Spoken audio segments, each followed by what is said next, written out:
Salam Malaysia. Good evening and welcome to Geo Training Langkawi. Indeed, this is the first time we're doing our classes online. And this is because of COVID-19. Play safe, stay at home, and we study online, okay? You can call me Haji Ray or Cikgu Ray. And today is your introduction class, actually. This is for Tourist Guide course or HT-023-3. HT stands for Hospitality Tourism. 023 is your code of your studies, and the last 3 is actually your level, your certificate level. There are 2 ministries which govern this course. First one is the Human Resource Ministry, and the department is called Jabatan Pembangunan Kemahiran. Okay? And the second one is the Ministry of Tourism. So, before you sit for your exam, your final exam will be conducted by Ministry of Tourism. This is where you get your badge, your blue badge. But before you pass this one, before even you can sit for this one, you have to pass, you have to be eligible, and you have to attend the 11 modules in Jabatan Pembangunan Kemahiran. Altogether, it will take you 500 hours with 11 modules.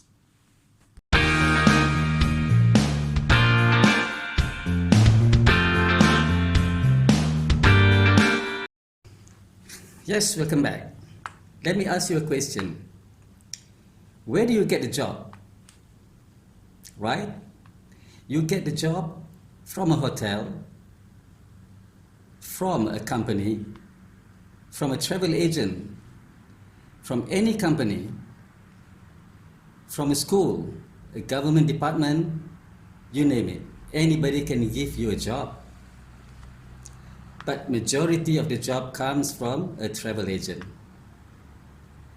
There is a law in Malaysia where a bus persiaran, it is mandatory for them to engage a tourist guide in the bus. Remember, that's number 1.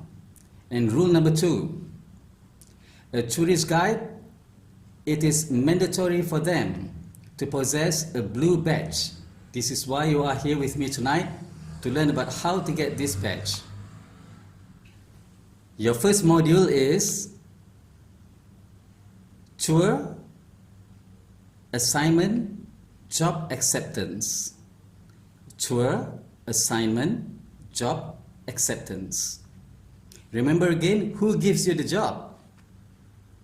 Majority of the job comes from a travel agency. Why do they need you? Why do they need you?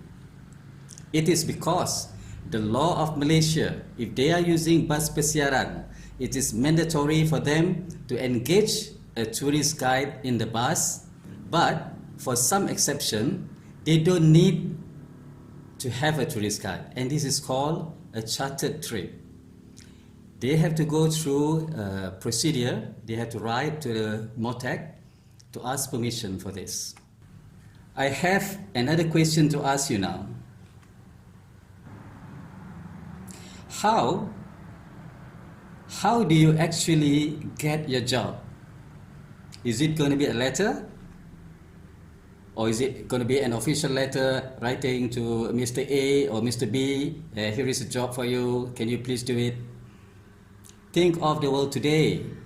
You may get your job from just a phone call, SMS, maybe from WhatsApp, social media, maybe from Twitter, Telegram, whatever. But remember, when you get a job, try to get your job as official as possible. Why I'm saying this is because it is a proof of a job, a proof of document saying that you are being offered this job. Phone call may not be the official job acceptance. Anything can happen in a phone call. If there is a dispute later, you cannot prove there is a phone call going on between you and your service provider. Well, upon receiving a job, say for example, a travel agent has offered you a job Mr. Jason, we have a job for you. Here is the detail. What do you think is there in the detail? First of all, you have to check your itinerary.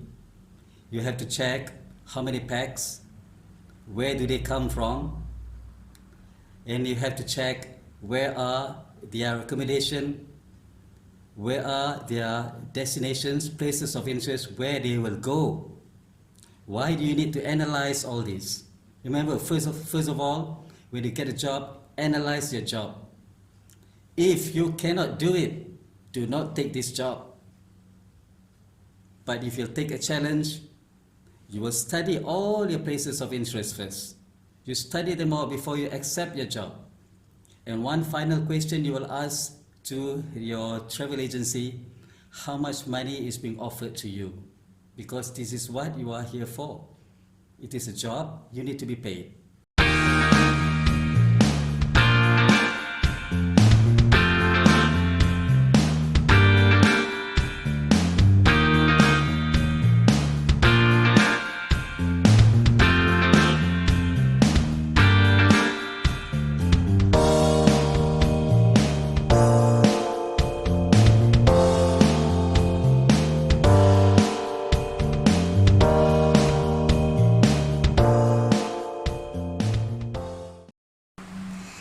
Well, it's great to be back. I hope up to now we have somehow or rather quite understood what we are supposed to do in the first module. Right? Remember, we are coming to the end of this first lesson, JPK and MOTAC. First, you have to go through 11 modules of JPK. What is JPK again? Jabatan Pembangunan Kemahiran. Right? And then what is MOTAC? Ministry of Tourism, Arts and Culture. So, in JPK, there are 11 modules, and the first one is tour, job, assignment, acceptance, right? And there are 4 sub-activities in it. The first one, you communicate with your customers. Who are your customers? Your customers is, or your customers are, whoever give you the job. Be it a travel agent, be it a school, or governments, agencies, companies, whatever, that is your customer. Communicate with them, and then you verify, you identify your job. You identify your job, meaning you check how many packs, where is the meeting place, which hotels, and so forth.